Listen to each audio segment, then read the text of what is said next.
All right, everybody, welcome back to another After Dark episode. Today we're going to react to a video from BTM, Basketball Time Machine. This one's called How Penny Hardaway Disrespected Kobe and Had to Pay for It. Now, for those of you who don't know, Kobe was a huge Penny Hardaway fan. And the story, as I remember it, was Penny had a chance to meet him and went up to him and, asked for an autograph. I'm sorry, Kobe had a chance to meet Penny and, went up to him and asked for an autograph. And Penny just gave him the cold shoulder. And that's when Shaq came over, was like, here, come over here, little fella. I'll sign an autograph for you. And the rest is history. Let's see what BTM has to say about it.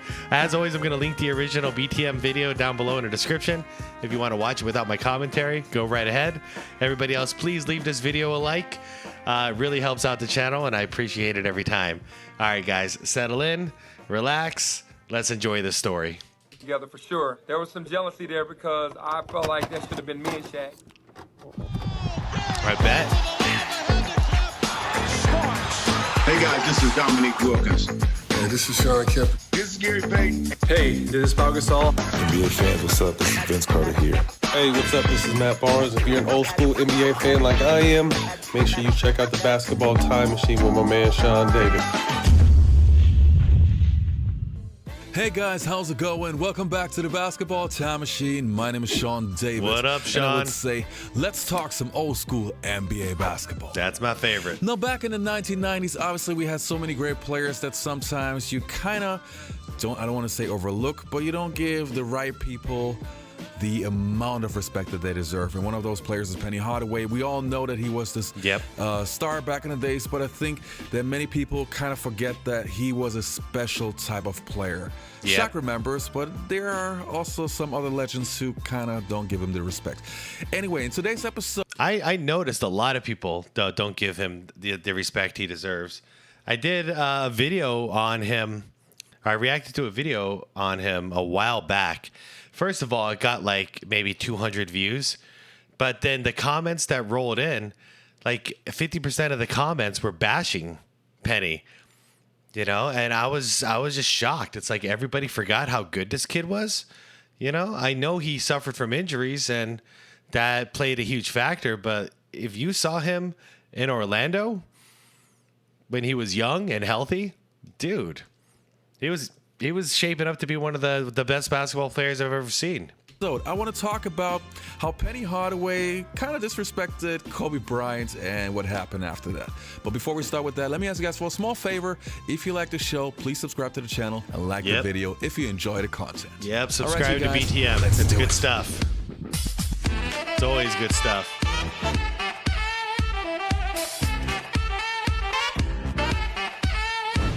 This intro hasn't changed in like 10 years, and I love it.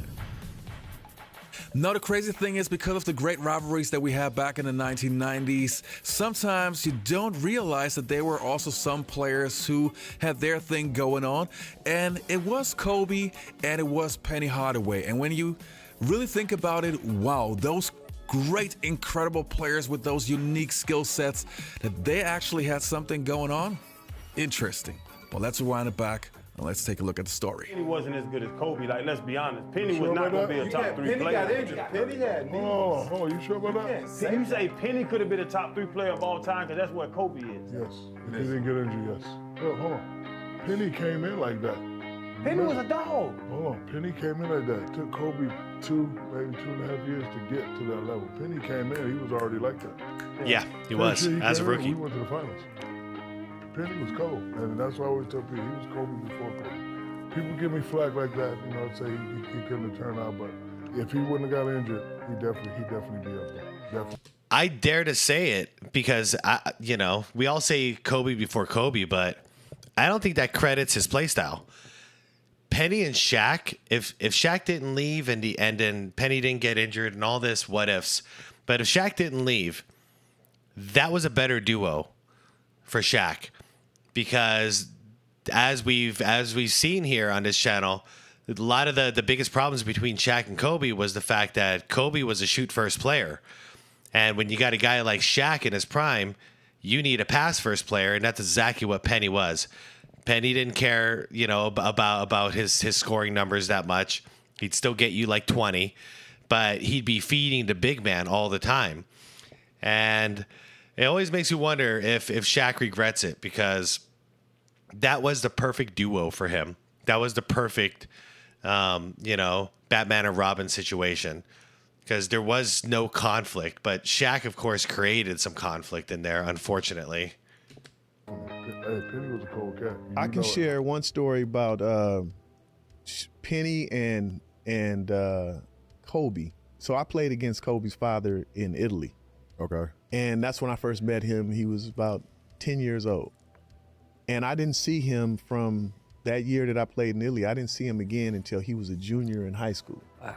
His father brought him to that's the year we were in the finals against Houston. And his father brought Kobe, Jelly Bean brought Kobe to the game.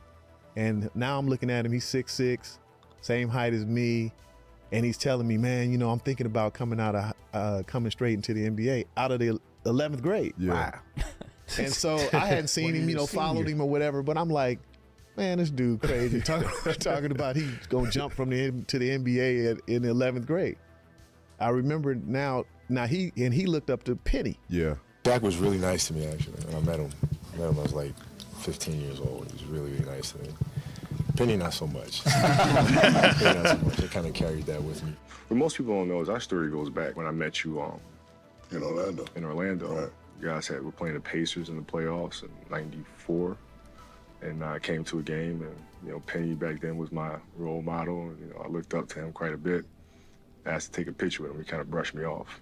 I met Kobe when Kobe was in high school, and I didn't know who he was. Obviously, I'm the man in the NBA. I got the little Penny commercials. I got my signature shoe.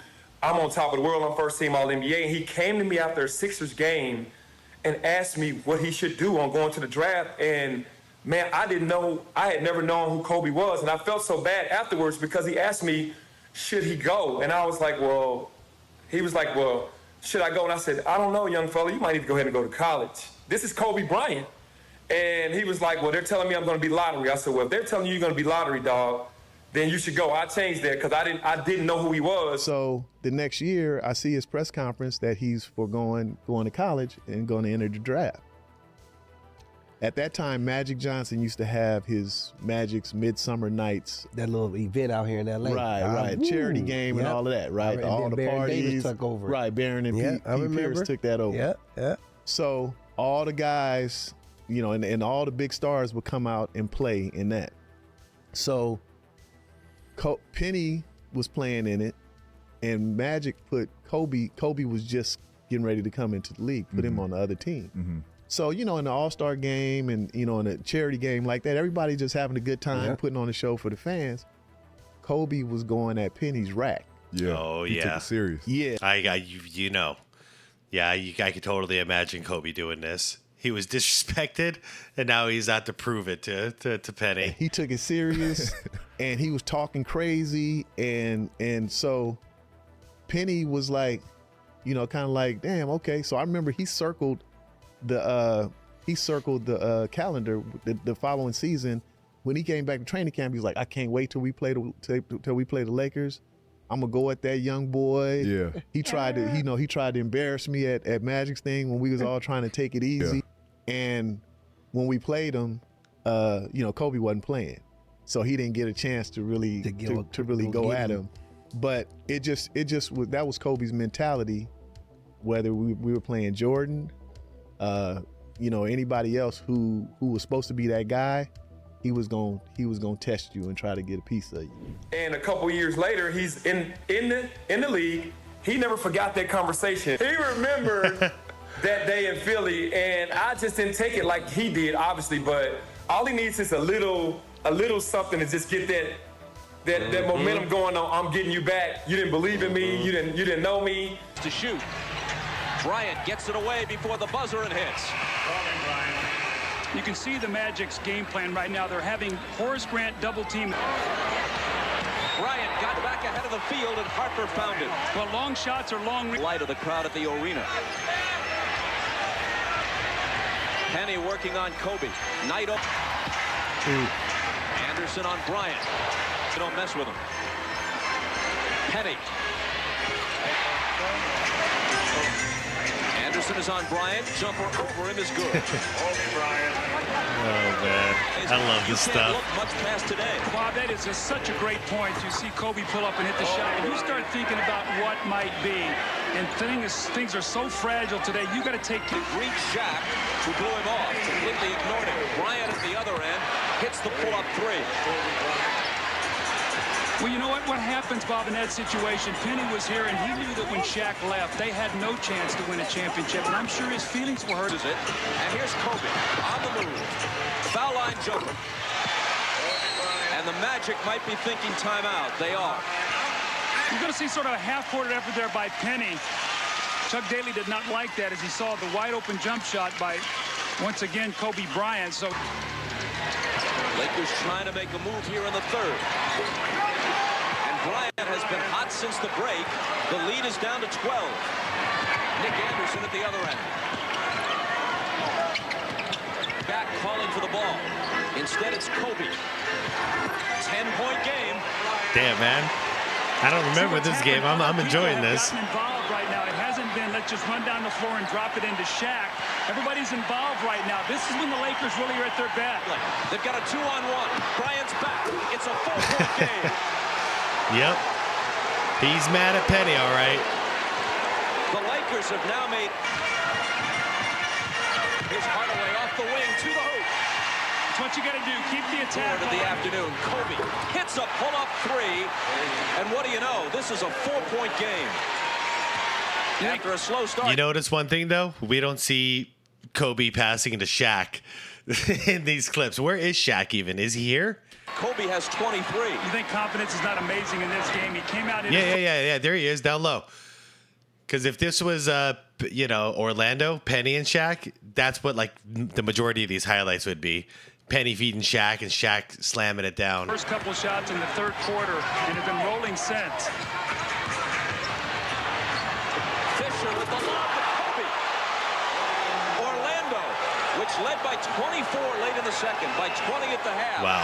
Now is up by a basket. Time point lead. Here's Armstrong. Giving it up to Hardaway. Backing in on Kobe. Fisher comes over, swiping. Quick turnaround. He continues to sizzle. 10 of 11 in this half. Oh, he's oozing talent right now in this second half. We've seen.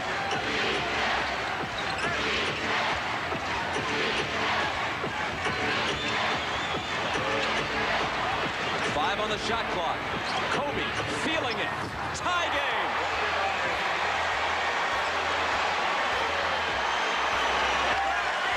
But it means something to Shaq to win here, especially after they were getting clobbered and on the verge of being badly embarrassed on national television. You know, I say it even until today, to me, Penny Hardaway could have potentially been a top 10 player of all time. Skill set wise, I think he was phenomenal. This complete package. There was a reason why people called him Magic Johnson just with a jump shot, or Magic Johnson 2.0. He was not only one of my favorite players of all time, I literally love the guy even until today. And if he would have won, I don't know, like 3 championships or so, who knows where he would rank officially in today's world. But hey, I just wanted to give respect to Penny and also Kobe. We all know that he is one of the greatest players of all time, and just to know that he idolizing Penny Hardaway was really going at it, I think it's a phenomenal story and was nice to cover it, to do some research and stuff. So hey, I really enjoyed it. Let me know in the comments below, where do you have Penny and Kobe ranking all time? Let me know in the comments below, and I'll see you next time on the Basketball Time Machine. Man, I can't answer that question because it's not fair. We got to see Kobe play out a healthy career, and we did not get to see Penny play out a healthy career. So I got Kobe as my number 2 all time, and then Bird and Magic following him right afterwards. But yeah, Penny, I just, you can't even speculate. Could he have been top 10 if he stayed healthy and he got to keep Shaq? Yeah. Yeah, absolutely he could have. I saw endless potential in that kid. But what do you guys think? Let me know where you got Penny stacked. Do you think I'm overrating Stack? Do you think BTM is overrating Penny? I think I said Shaq a second ago, but I meant Penny on all this. Do you think we're overrating him? Because it's not like we're calling him top 10. We're saying he could have been. Just like I say that about Grant Hill. But, all right, everybody. Let me know what you think. Let me know what you thought about the Shaq and Penny duo back in the day if you got the chance to watch it.